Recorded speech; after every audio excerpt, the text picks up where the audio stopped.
راځئ چې اوس یو پیښه راوالو چې په ګیڼه کې یو څیز خوځښت کوي او دا خوځښت باندې موږ دا شټ ولګوو چې په دې خوځښت په دوران کې د دې شي رفتار نه تیزیږي او نه په مزه کیږي، خو بیا هم په ګیڼه کې تاویږي، نو د رفتار اړخ یې بدلیږي، نو اکسلریشن خو پکې شته. دا یو پیښه ده د نیوټن د قانون په رڼا کې دې ته وګورو. د نیوټن قانون څه وایي؟ دلته به زه د دې قانون دوباره ولیکم چې په یو څیز باندې ټول زورونه راجمع کړي او نتیجه په یو اړخ کې راوځي.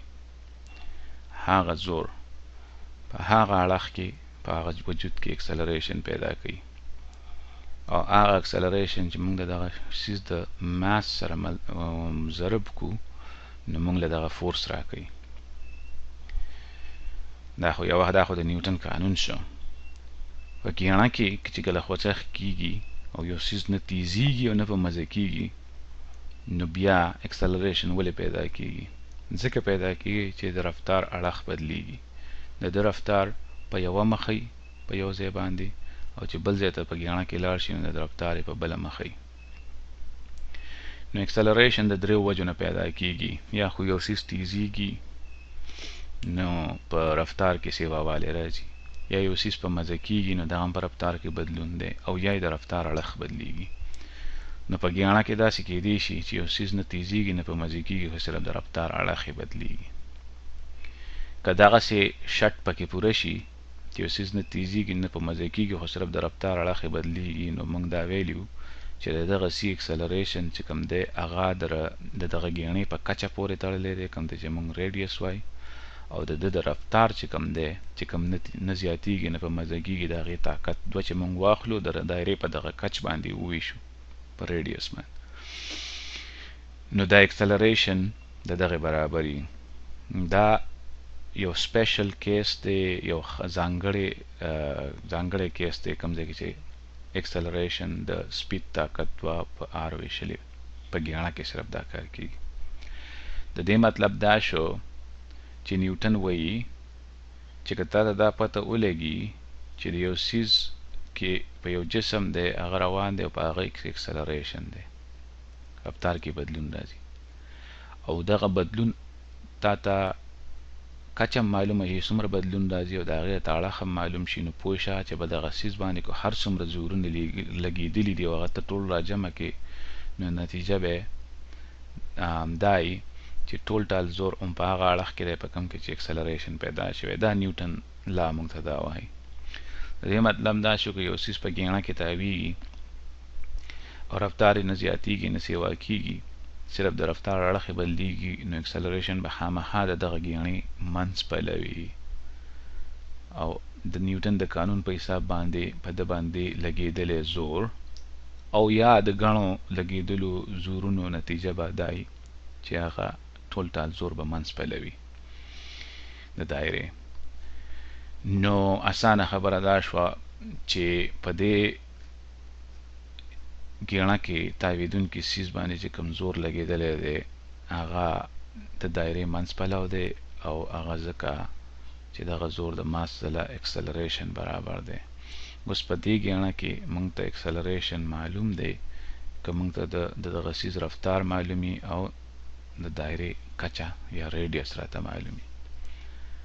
نو په ګیڼه کې د نیوټن قانون موږ ته دا وایي چې ټال زور به د ماس ځله د ولاسټۍ یا د رفتار طاقت دوه او بیا دغه د دایرې په کچه یا د ګیڼې په کچه وویشو. د مثال په توګه که یو غونډار یې تا په پړي وتړو او تا وهې او بل هیڅ زور نشته دی، ته د ځمکې نه ډېر لرې یې، نو د ځمکې اثر په دغه کاڼي باندې نشته دی، هوا نشته دی، د هوا چې کوم مزاحمت دی هغه نشته دی، فرکشن، نو بیا ټال زور چې په دغه غونډاري باندې لګېدلی دی نو هغه دغه پړی پې لګوي او دغه ته موږ د ټینګښت زور وایو یا د ټیټوالي زور چې کوم ته ټینشن وایي.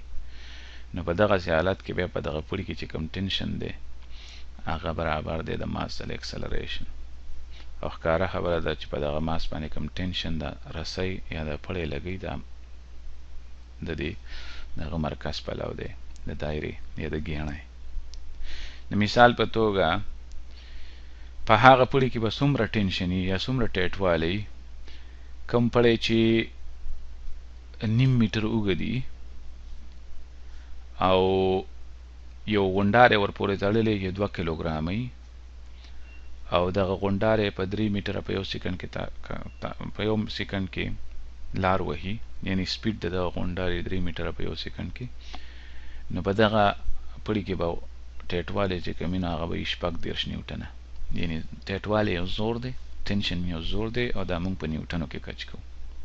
تاسو ته ما ویلي وو چې نیوټن اسانتیا دپاره موږ څه ته وایو؟ کیلوګرام میټر سیکنډ طاقت 2 ویشلې، دغسې ته موږ نیوټن وایو. نو دا خو اسانه شوه. اوس راځئ چې وګورو چې یو ګاډی دی لکه موټر دی او هغه په یو ګیڼه کې راتاویږي. نو دلته تاسو ګورئ چې دلته دا ګاډی په دې ګیڼه کې راتاویږي په دې انځور کې دلته. نو ګیڼه خو دا خو دلته یو ګوټ پیر دی، په دې ګوټ پیر کې راتاویږي، خو که دا ګوټ پیر موږ پوره کړو نو د دې نه به یو ګیڼه جوړه شي. نو دی د ګیڼۍ په یو حصه تاویږي، خو بیا هم کله چې دی د ګوټ پیر کې راتاویږي نو دا په ګیڼه کې خوځښت دی. چې په ګیڼه کې خوځښت دی او دا موټر نه تیزیږي او نه په مزه کیږي، نو په ده کې چې څومره په رفتار کې بدلون راځي هغه د رفتار په اړخ کې بدلون راځي. د دې مطلب دا شو چې په ده کې کوم اکسلریشن دی نو هغه به د ګیڼۍ منځ پلوي. دلته د کارټون په شکل کې تاسو ګورئ، نو دی چې کله په د ګیڼه کې راتاویږي نو د دې اکسلریشن به د ګیڼۍ منځ پلوي. او دغه اکسلریشن موږ ته معلوم دی چې دا به د ده د رفتار موږ طاقت 2 واخلو او بیا د دغه ګیڼۍ په کچه باندې وویشو آر ریډیس، کوم ته چې ما وړوکی آر ویلی دی دلته، نو دغه به د ده اکسلریشن شي. نو د دې مطلب دا شو چې موږ ته د ښی لاس د نیوټن د قانون معلوم شو، ماس ځله اکسلریشن. نو نیوټن وی چې خامخا په ده باندې ګیڼۍ پلو د ګیڼۍ د منځ پلو زور لګېدلی دی. دا زور به د کمه راځي، دا زور چې کوم د دې ام وی سکویر بای آر برابر دی. که موږ د موټر ته په غور باندې وګورو نو دی نه په پړي تړلی دی، دی صرف په ځمکه پورې لګېدلی دی، د ټیرونه په ځمکه لګېدلي دي. نو د دې ځمکې او د ټیرونو په منځ کې زیږوالی په خامخا او هغه زیږوالی دی په دې مجبوره کړی دی چې دی په دې ګیڼه کې تاو شي، د ده په رفتار کې بدلون راشي.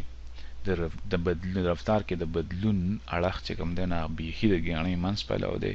او نیوټن دا وایي چې په رفتار کې بدلون یا اکسلریشن په کوم پلو وي په هغه پلو به خامخا اضافي یا سیوایي فورس لګېدلی. اوس که دې موټر ته تاسو وګورئ نو په ده باندې ګڼ زورونه لګېدلي دي. که د ده دلته زه پری باډي ډایګرام جوړ کړم لکه په دې باندې په دې پوینټ باندې، نو دا ځمکه ده، دا موټر دی ځمکې لاندې پلو راکاږي، دا د ده ماس ځله د ګریویټیشنل اکسلریشن شو. د ځمکې دا مخې په بره دیکه کوي اسمان پلو، دغه نارمل زور شو. او بیا دا دایرې د منځ پلوې دا فرکشن دیکه کوي. نو ګڼ زورونه دي، 3 زورونه دي. نو دې سره دا وشي چې دا نارمل د ځمکې دا مخې په بره دیکه کوي، د ګریویټي په لاندې راکاږي، دغه زورونه یو بل سره سر وخوري، کینسل شي. نو نیوټن دا وایي چې تا سره ګڼ زورونه یو ټول راجمع کړي. دلته موږ سره 3 زورونه چې موږ 3 واړه راجمع کړو نو نتیجه صرف دغه فرکشن راوځي. څه مطلب شو؟ که په دې بره او ښکته اړخ کې موږ وګورو نو نارمل فورس په بره دی، ګریویټیشنل فورس په ښکته دی، او په دغه د ځمکې نه په بره ځي او نه په ځمکه کې ننوځي. په دغه اړخ کې د ویلاسټي یا رفتار صفر دی او بدلون پکې نه راځي نو اکسلریشن یې صفر دی، نو په دغه اړخ کې د نیوټن لا مونږ ته وایي چې په ده باندې اضافي زور نشته یا د ټولو زورونو نتیجه صفر ده. نو مطلب دا شو چې د ځمکې مخ په بر څومره دیکه ورکوي نو دومره یې په ځمکه په ښکته راکاږي او دغه د یو بل سره سر اخري، خبره ختمه شو. باقي پاتې شو دغه وړوکی فریکشن فورس کم چې موږ د زیږوالي فورس دی د ټیرونو او د روډ په درمنځه، نو په دغه اړخ کې صرف یو زور دی او هغه به خامخا د ماس د اکسلریشن برابري. اوس که د دې موټر ماس هغه 1000 کیلوګرامه دی او د دغه ګوټ پیر کې راتاویږي، په دغه وخت کې د سپیډ چې کوم دی نه هغه 15 میټره په یو سیکنډ کې دی، او راځئ چې داسې وګڼو چې دغه ګوټ پیر چې کوم دی د کچه یا ریډیس هغه 15 میټره دی، نو په ده باندې څومره د فرکشن زور لګېدی؟ 15000 نیوټنه. د دې څه مطلب شو؟ د دې مطلب دا شو چې 15000 نیوټنه زور دله پکار دی چې په دغه عمره سپیډ سره دی په دې ګوټ پیر کې راتاو شي. اوس دا کېدی شي، دا خو موږ صرف دا وکتل چې 15000 نیوټنه زور پکار دی، اوس کېدی شي باران شوی د روډ او د ټیر په منځ کې زیږوالی دومره نه وي چې 15000 نیوټنه زور پیدا کړي، او دا ګاډی دا کم 1000 کیلوګرامه ګاډی چې دی موټره دی په دې ګوټ پیر باندې راغی، په 15 میټره یو سیکنډ په دغه رفتار سره راغی، او دا ګوټ پیر داسې دی چې د 15 میټره دایره جوړي، د 15 میټر ریډیس دایره جوړي. دا موټر په 15 میټره یو سیکنډ کې راغی په دې ګوټ پیر باندې، خو د ځمکې او د ټیر په منځ کې دومره زیږوالی نشته چې 15000 نیوټنه زور پیدا کړي، نو څه چل به وشي؟ دی په دې ګوټ پیر کې نشي راتاویدی د نیوټن د قانون په حساب. د نیوټن د قانون په حساب د خبره باندې غور پکار دی. د نیوټن د قانون په حساب د 15000 نیوټنه زور پکار دی چې په دغه رفتار سره په یو دومره دایره کې تاو شي چې د هغې 15 میټره ریډیس دی، او دا موټر چې کوم دی دا 1000 کیلوګرامه موټر دی، عام موټر چې دی شاوخوا، نو د 15000 نیوټنه زور د دایرې منځ پلو پکار دی. خو بدقسمتي ده باران شوی دی، د ځمکې او د ټیر په منځ کې دونه زیږوالی نشته چې 15000 نیوټنه زور پیدا کړي، نو دی پکار دی چې لږ په کلاره شي، 15 میټره سره نه ځي، او که ځي نو دی به د دغه ګوټ پیر نه بار وځي، بار به وځي په دې اړخ کې، اکسیډنټ به وشي. د دې دا مطلب دی.